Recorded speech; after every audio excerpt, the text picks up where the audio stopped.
The find of a century. A proof copy of one of the most important books in the history of science. Complete with paintings by the book's author himself. One of the greatest scientific minds of all time.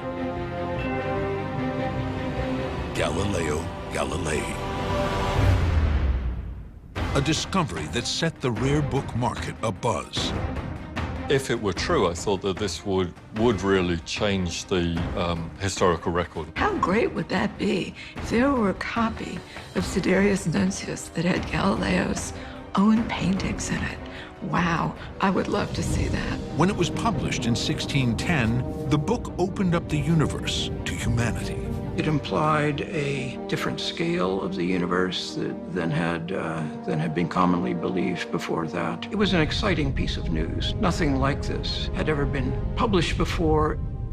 But even after the proof copy was authenticated, questions remained. In terms of value, the market is constantly growing, and the means of creating forgeries and fakes are constantly improving. You generally assume that the things that look old, smell old, are old. And generally, we don't live in a state of constant skepticism where we're constantly questioning, is this genuine? Books by some of the greatest minds in history, forged to be sold for small fortunes. But more than money is at stake. These works are the very basis of our system of knowledge. If the books can't be trusted, can the knowledge inside? I'm a historian, and if people start messing with the tools of my trade, then I get angry and have to do something about it. Galileo's moon.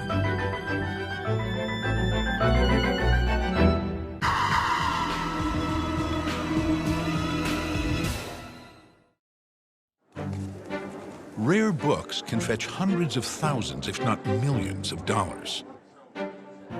They are a tangible piece of history and knowledge.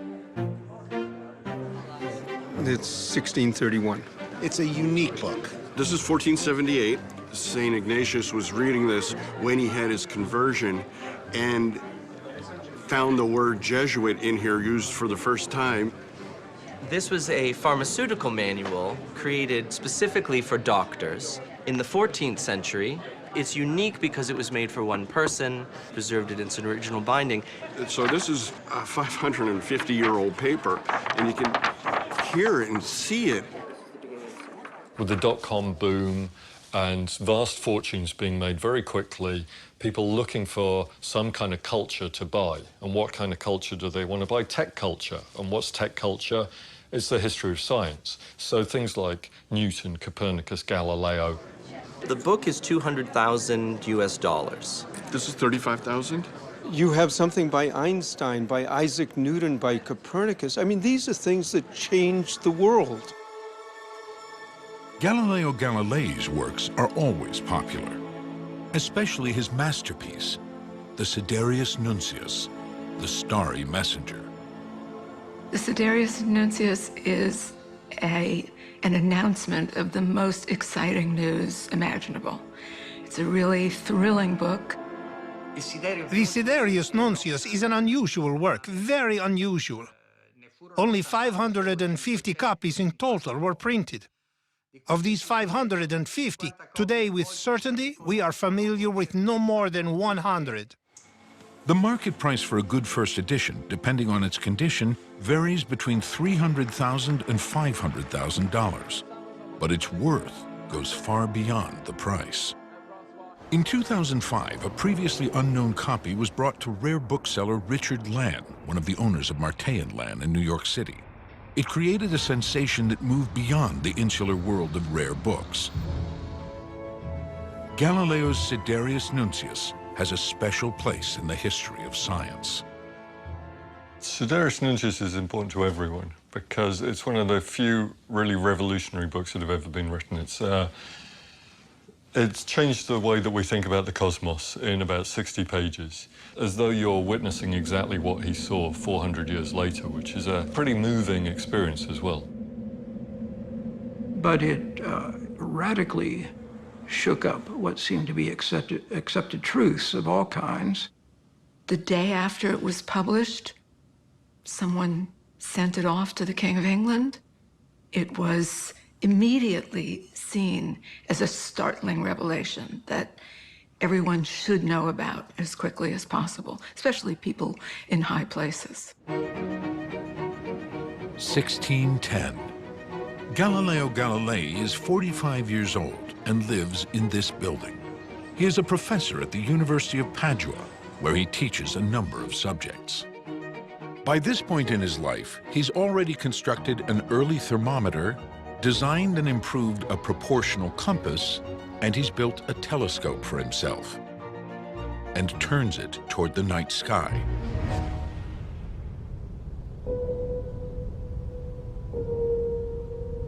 Forsaking terrestrial observations, I turned to celestial ones, and first I saw the moon from as near at hand as if it were scarcely 2 terrestrial radii away.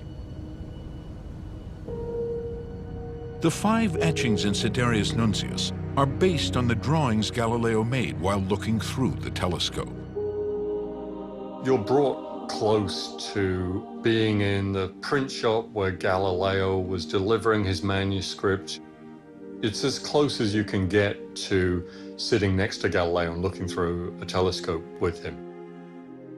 From observations of these spots repeated many times, I have been led to the opinion and conviction that the surface of the moon is not smooth, uniform, but is uneven, rough, and full of cavities and prominences, being not unlike the face of the Earth, relieved by chains of mountains and deep valleys.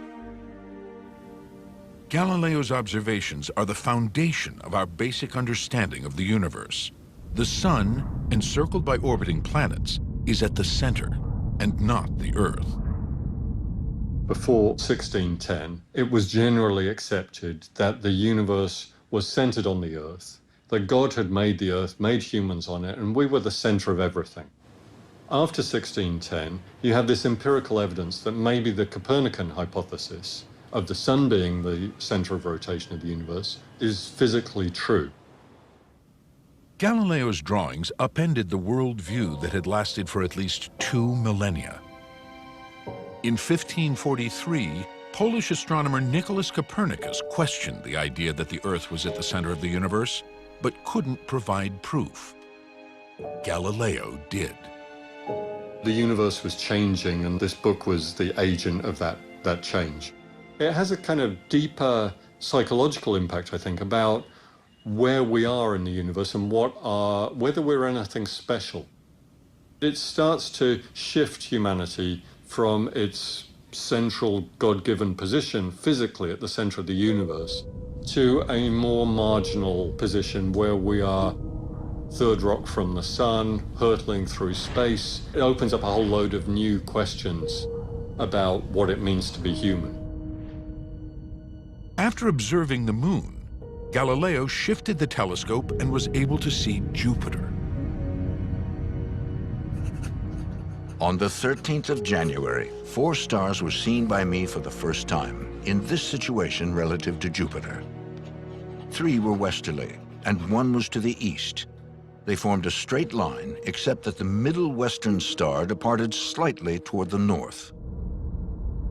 On the 14th, the weather was cloudy. On the 27th of February, 4 minutes after the first hour, the stars appeared in this configuration. The easternmost was 10 minutes from Jupiter, the next 30 seconds. Galileo had seen 3 of Jupiter's moons, effectively proving the Earth was not the center of the universe. He realized that the implication of that was that they were rotating around Jupiter, and nobody's conception of the solar system or the universe in general had ever allowed that planets have smaller bodies revolving around them.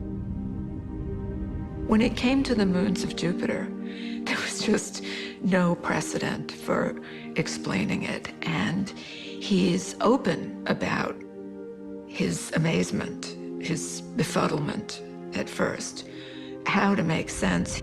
It takes a couple of days for him to come to, wait a minute, there are bodies moving around Jupiter.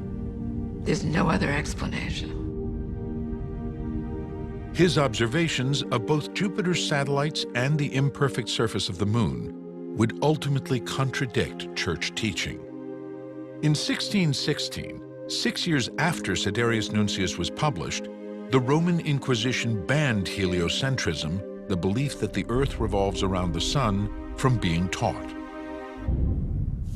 Horst Bredekamp has studied Galileo for 20 years and continues to marvel at how quickly the astronomer published his treatise, just months after his initial observations of the moon. When he sees that Jupiter has moons, that we're not the only planetary system, he decides, I'm going to make a book. He knew that whoever would be the first to print the formulation on a sheet of paper, dated, the Earth is like the moon is like the Earth, would have formulated one of the greatest revolutions in astronomy history. Galileo continued to study and sketch the moon and stars even after printing had begun. He was in such a heat to get the book published that the end was more or less a first draft while the book was on press, so that he was revising, and there's extra material. He knew he was onto something gigantic, and he wanted to have his name on it. Galileo changed the title while they were in the process of printing. He gave the Inquisition, which had to allow the book to be printed, a different title than the final one. During the day, the printer printed what he had been busy formulating throughout the night. On March 3rd, he makes his final examination, and on the 10th or the 11th, the book is available. A speed that even today remains unbeatable. The result is a masterpiece that rewrote the entire understanding of man's place in the universe.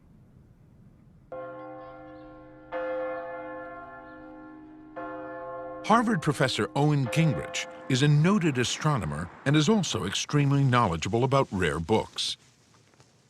I get consulted by the FBI every once in a while.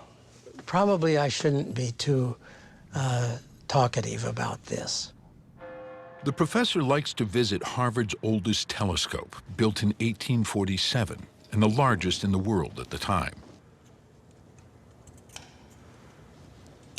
Gingrich understands the doors Galileo opened for him as an astronomer, and marvels at how luck and timing affected the discoveries in Siderius Nuncius.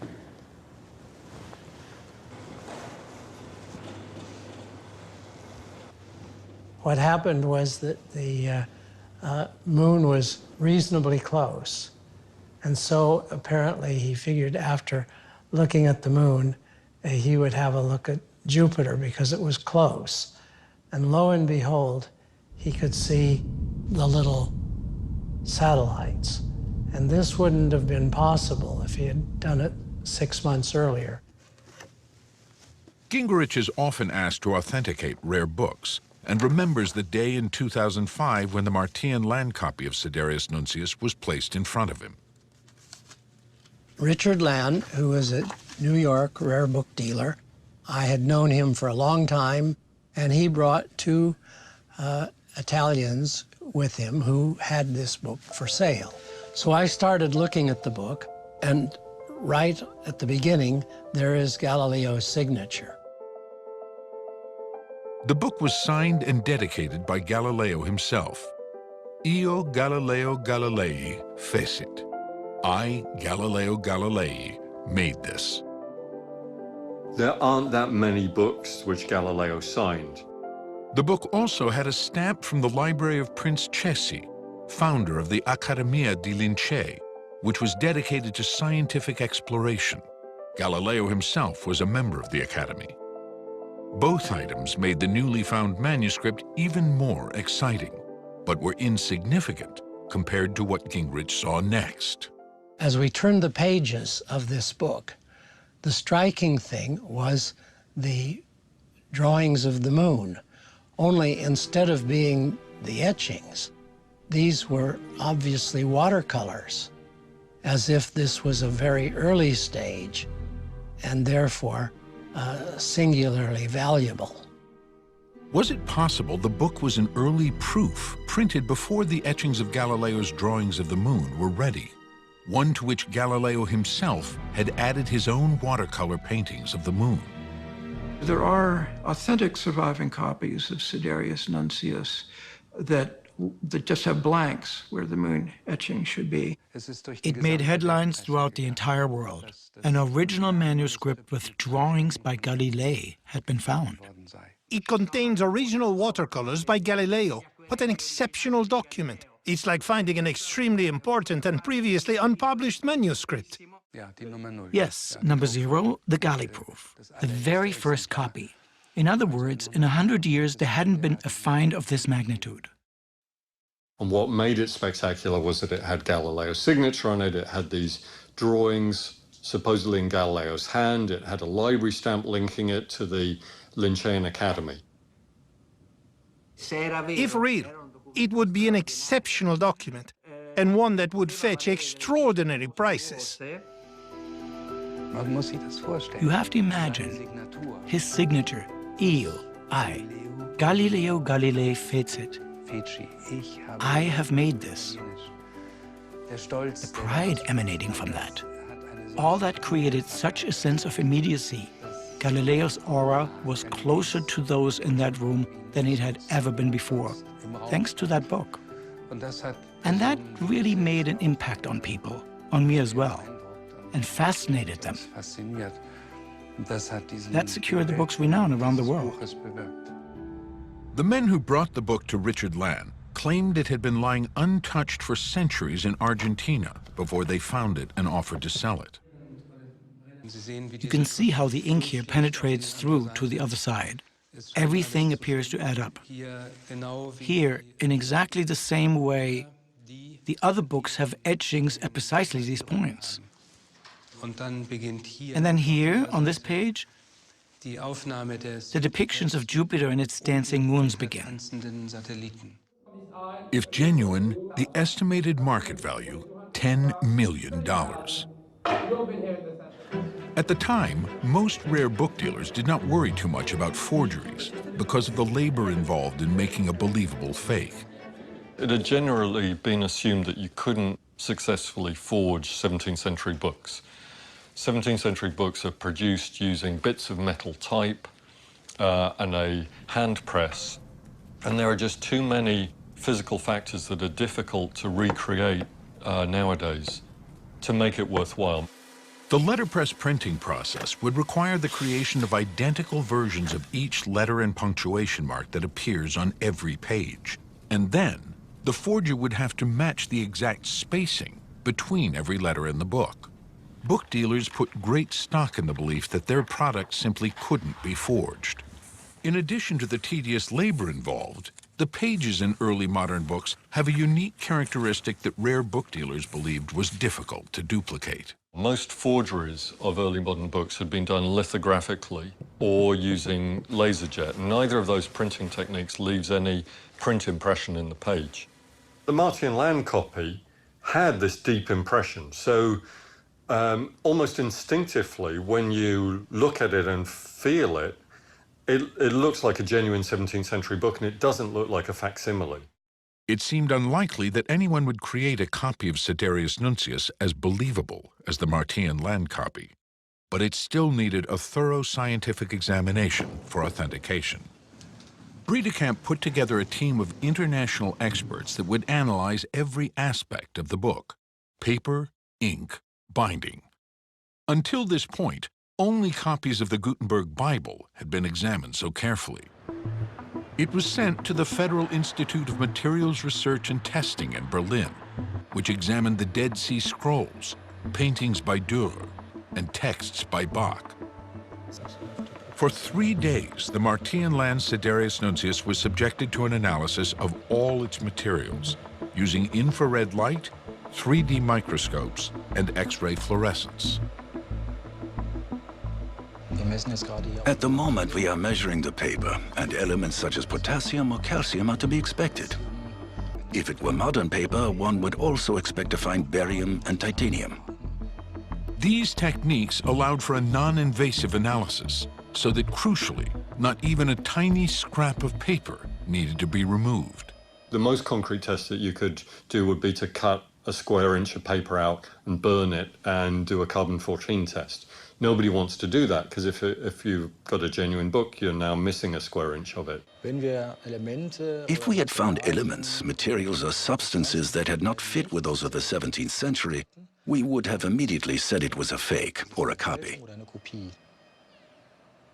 The most important question concerned the watercolors, for they are extremely unusual in this book. And what we learned is that it was an organic material, most likely a kind of bister ink, which is not unusual for the 17th century at all. Scholar Paul Needham was a part of Breedekamp's team in Berlin. And so I was going to write a chapter about the printing of Siderius Nuncius, the physical process of printing, producing this 1610 edition. And so it turned into just a great opportunity to deal with both this book and with early 17th century printing, with the book trade, so on and so forth. And so it was very enjoyable, couple of years of intense study. The various elements all seemed to point to one thing. The book and its watercolors were genuine. It is unique. It is a unique book. Spring 2012. Stamattina I carabinieri del Comando Tutela Patrimonio Culturale. While Bredekamp and his team in Berlin finished their examination, the director of the Girolomini Library in Naples was arrested. Under the pretext of renovations, he had been stealing thousands of valuable volumes from the Renaissance Library for months. His name, Marino Massimo De Caro, ex-bookseller and protege of Prime Minister Berlusconi's culture minister. Vito De Nicola is the current director of the Girolomini. This is what a lot of the library's rooms looked like. This was the entrance hall. The books were heaped in piles near the door because every so often a van would come at night to steal them. Today, it is still unclear just how many books disappeared under De Caro's watch. Many catalogs were simply destroyed.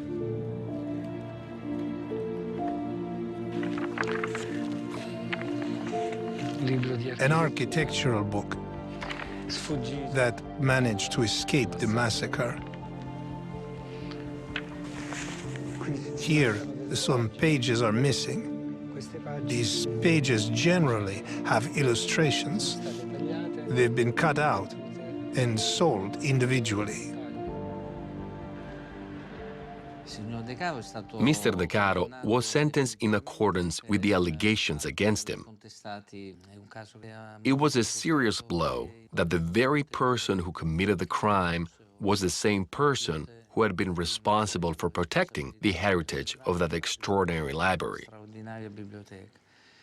The Girolomini Library was the first public library in history. Its reading room is probably the most beautiful in the world. My colleagues here continue to view De Caro as one of the worst of all delinquents, because he is such an expert when it comes to books, to cards, but at the same time so incredibly attached to the economic value of these objects. In 2012, Massimo De Caro was sentenced to 7 years under house arrest. His case shocked Italy and rare book dealers all over the world. The National Library of Florence owns the majority of original Galileo texts and received requests from De Caro. Before coming to the library in Naples, De Caro, as special advisor to the cultural minister in Rome, paid a number of official visits to national libraries. Library curator Susanna Pele remembers meetings with De Caro. In the world of research, there were doubts about Massimo De Caro. Whenever he came to the library, the fact that he came accompanied, earlier than expected, always expected to be welcomed. There was something a bit dubious about it all. Presumably, De Caro looked at these materials. We do know that he was very interested in the Galileo collection. And at one point, actually, when he had a position in the Ministry of Culture, was trying to get the entire Galileo collection, 350 manuscript volumes like this, plus a load of printed books, sent to Rome to have them redigitized.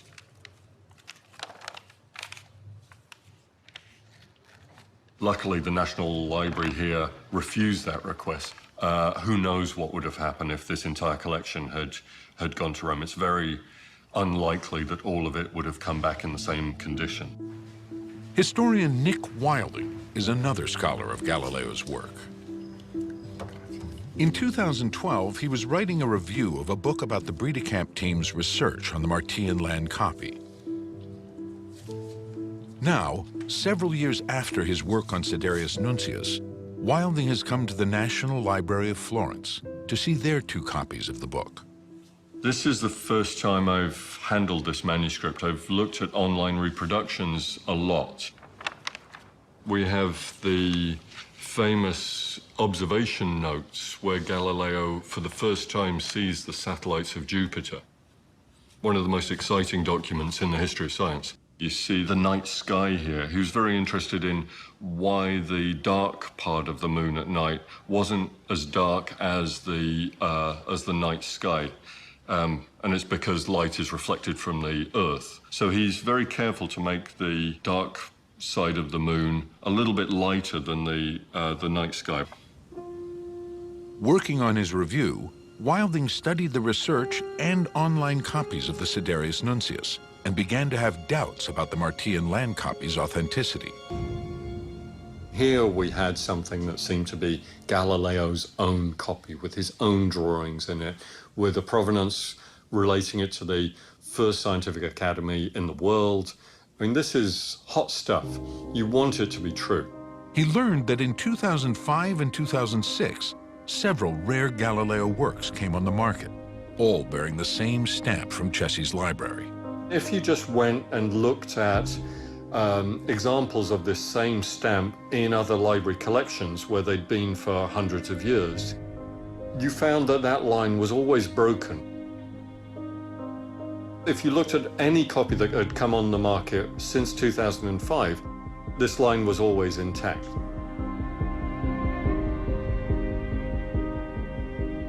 I thought, well, perhaps this is, at some level, a fake. Now, there are multiple levels at which an object like this could be sophisticated or forged. It's not all or nothing.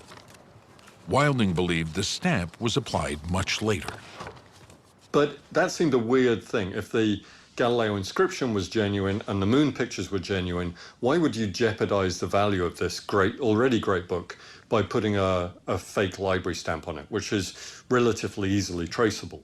And my initial working assumption was that this was a genuine copy of the Siderius Nuncius, which lacked the illustrations. There are 10 other copies like that in the world.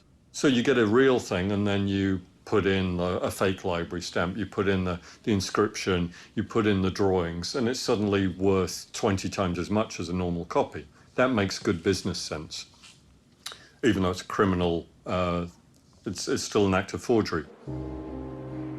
The historian then turned his eye to the Galileo signature.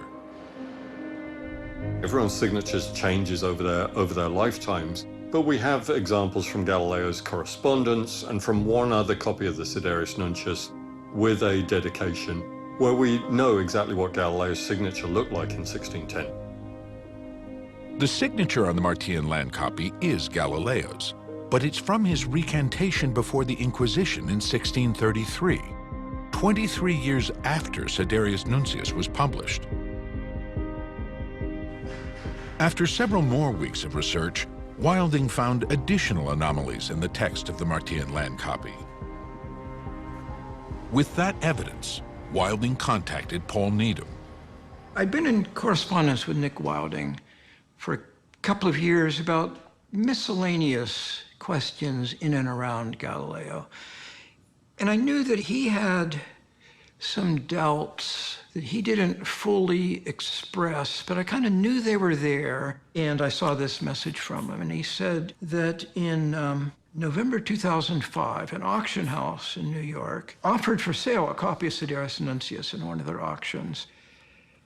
And he said the title page was just like that of the Martian land copy, which had a couple of peculiarities on it.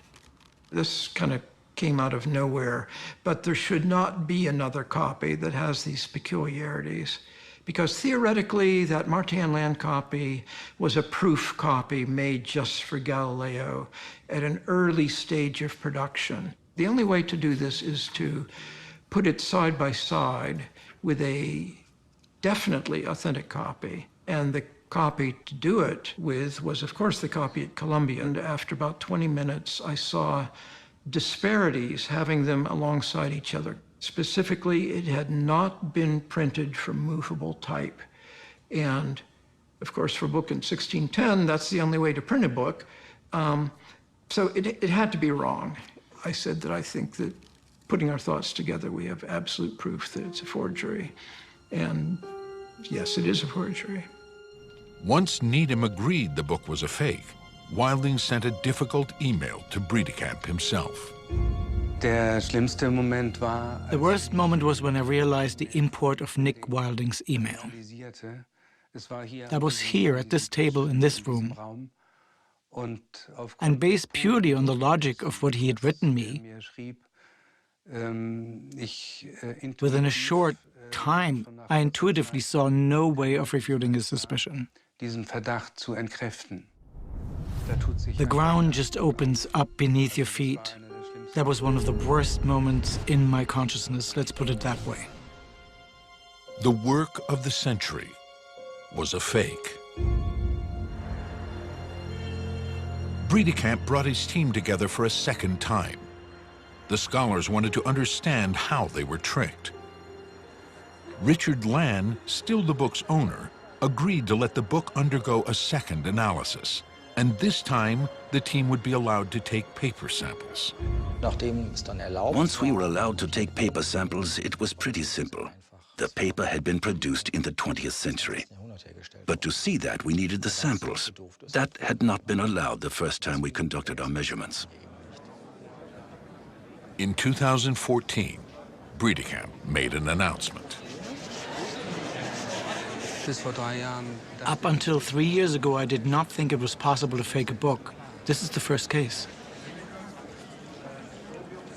I'd like to start off by showing you the object, the demon. This book was presented to me in 2005. Naturally, it had been declared authentic by the dealers in America as an original. What might have also played a role was that, until a few years ago, it just wasn't considered possible to forge a historical book at all. The researchers explained what Wilding found.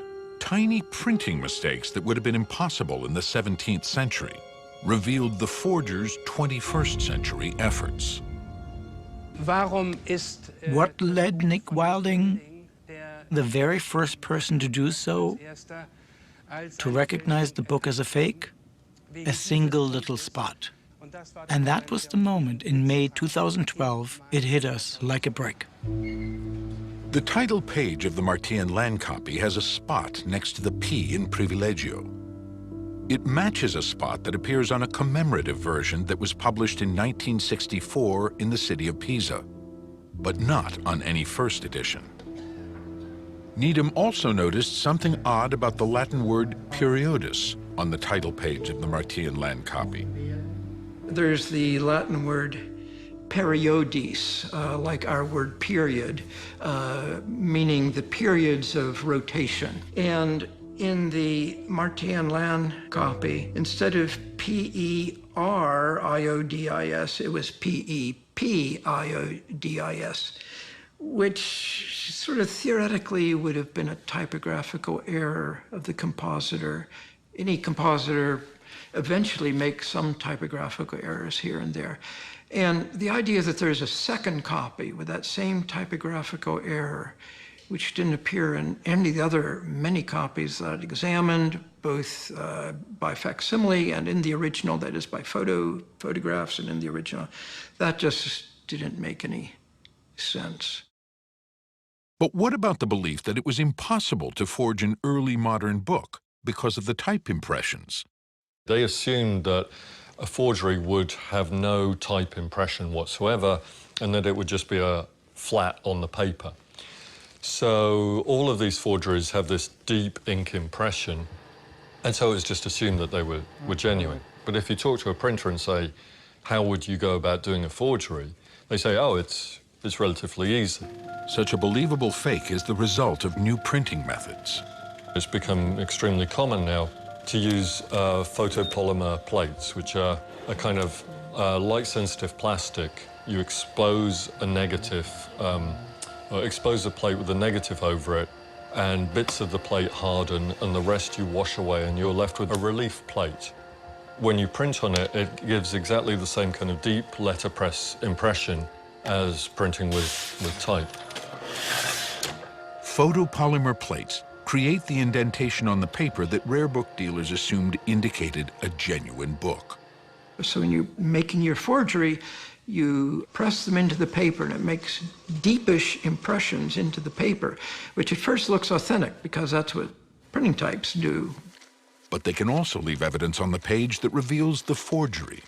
When you put a piece of paper down onto that inked type and then push down, what you frequently find is that while the letters leave a deep impression as well as inking, little bits of ink also just touch the paper, and you get these little lines around especially around the tops and bottoms, and sometimes in the margins, but usually in the tops and bottoms of a 17th century book, you see these very faint printer's ink lines. One can see these lines on the pages of the Siderius Nuncius at Columbia University's Rare Book and Manuscript Library.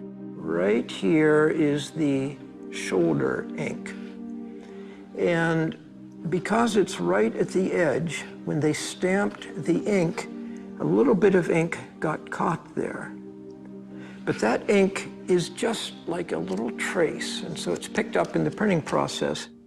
There's no force behind those. There's no impression because there's nothing sticking up. There's just where the paper has touched the bits of ink that have been caught between the spacing bars. So the question is, if you take a photograph of a printed page and you don't white out those, what we call shoulder inking, and then you turn that photograph into a three-dimensional plate, it occurred to me that what one should find is that those little bits of inking get turned into a three-dimensional object in the same way that any typographical character does. And then when you print from that, you should get an impression of this incidental inking.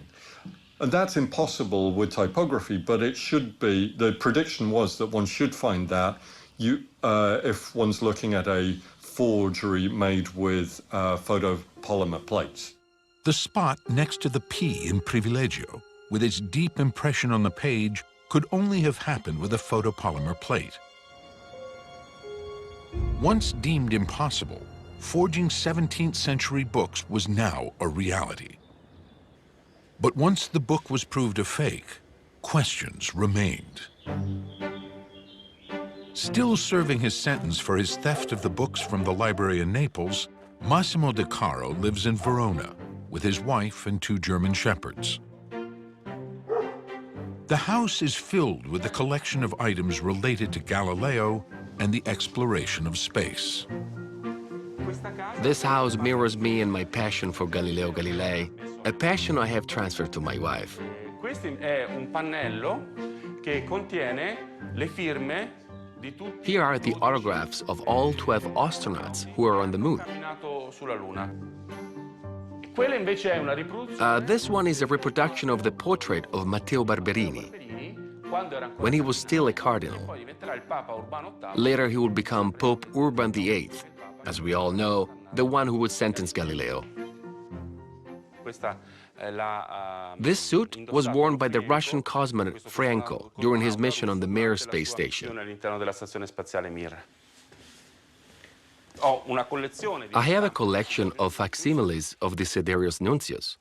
Let's have a look at this one. But I have to say something. They're not as beautiful as the one I made. This is a facsimile of the Nuncius made in 1977. But when you touch it, you don't feel a thing. What I mean is, the book is cold. Now, if you take this book and allow the paper to sing, the paper sings. Do you hear it? Unfortunately, you can't smell it. This book sings. This book speaks. This book transmits something to us. It's not dead like this modern book. De Caro readily admits he created the forged copy of the Sidereus Nuncius with the watercolors. I had a Nuncius that I bought in Argentina. It served as the basis for my own work. I jokingly refer to it as my kid because, to be honest, I even brought it to bed with me and lived through it before going to sleep. I truly consider the book I produced to be a living creature. The whole thing took me more than 3 years. 3 years. But if I'm going to be honest, I had so much fun. The photopolymer plates made quick work of Sidereus Nuncius's text. But De Caro found it difficult to create believable copies of the etchings. I tried to make etchings of the moon because I wanted to make a normal copy of the Nuncius. But then I realized that the appearance of the modern etchings made on paper wasn't all that great.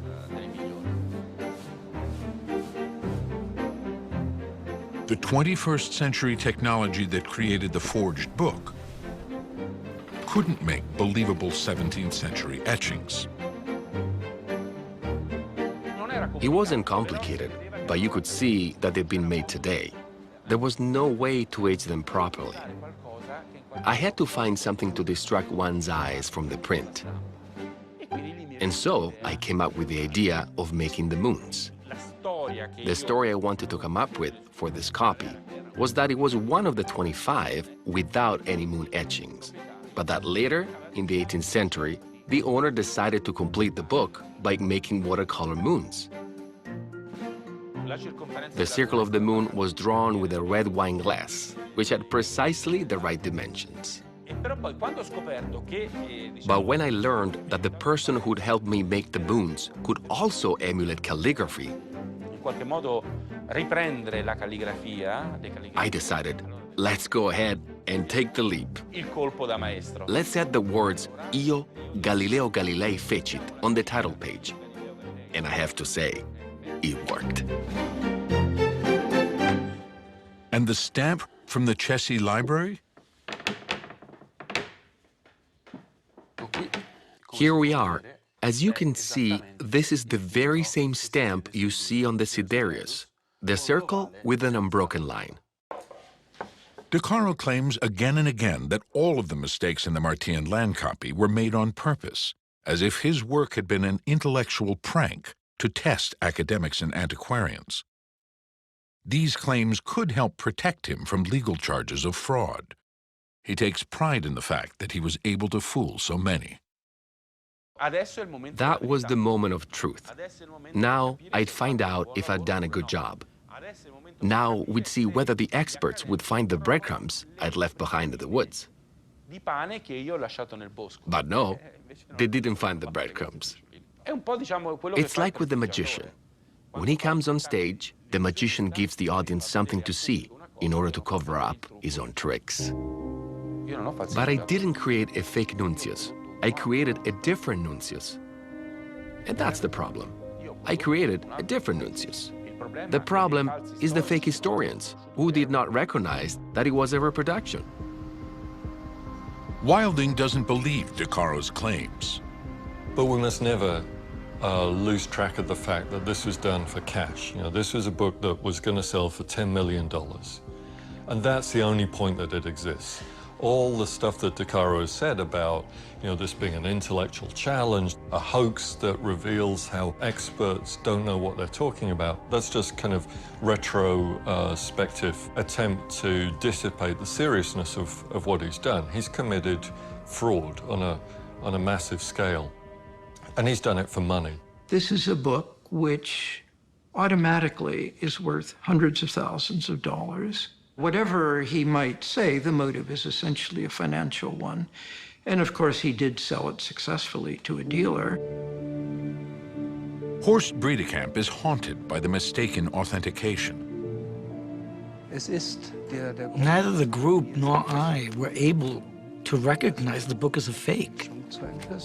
This is a humiliation,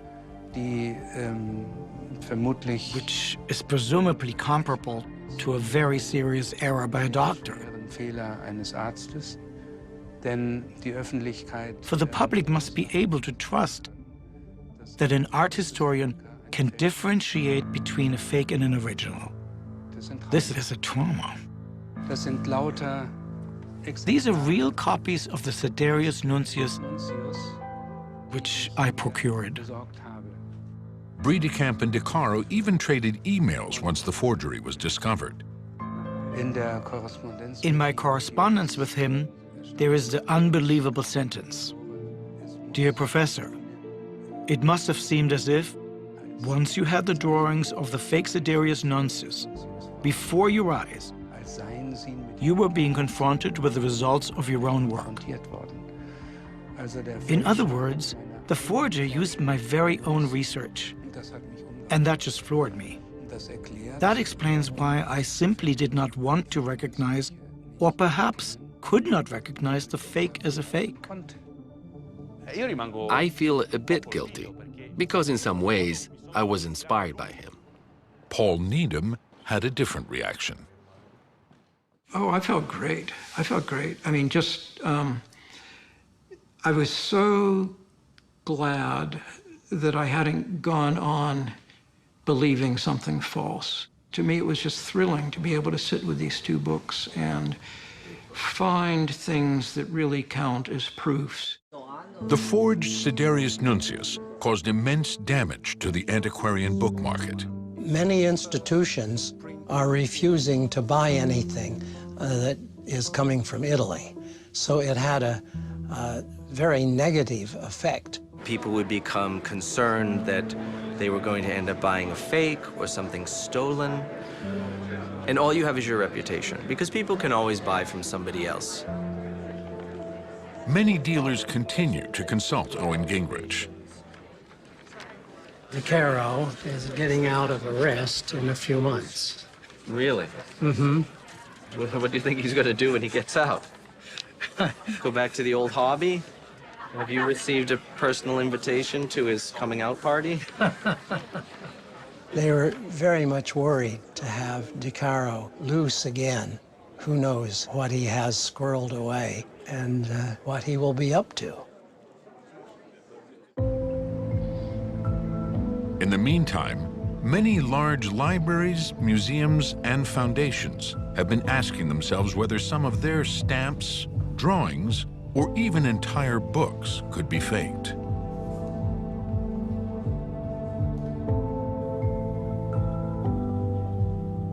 This book is a very good fake.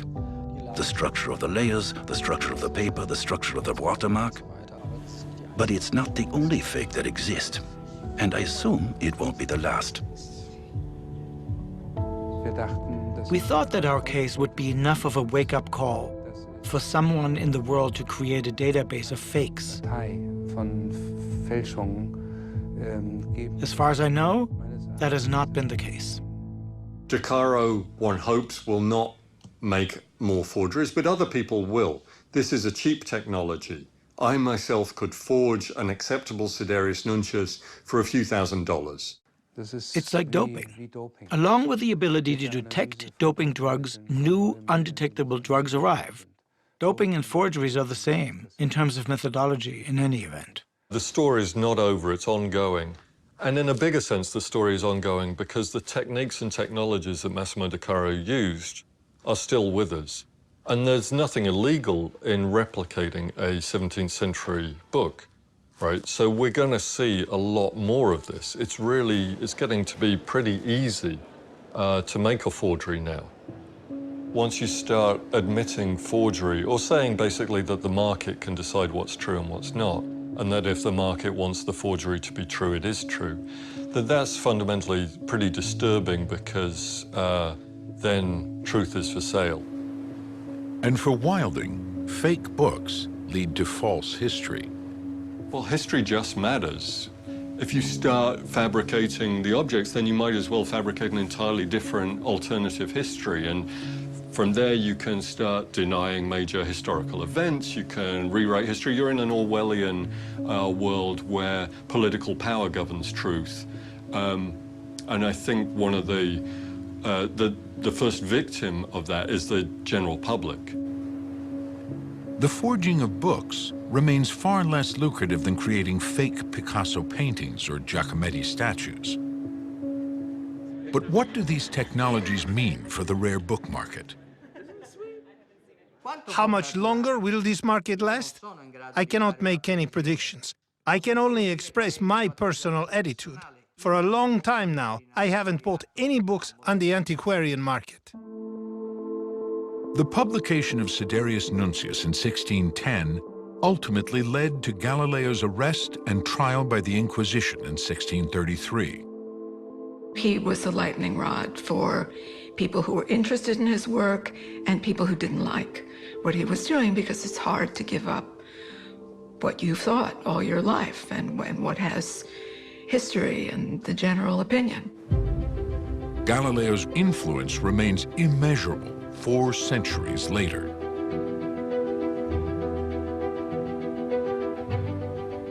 That was the beginning of cosmology as we still know it today.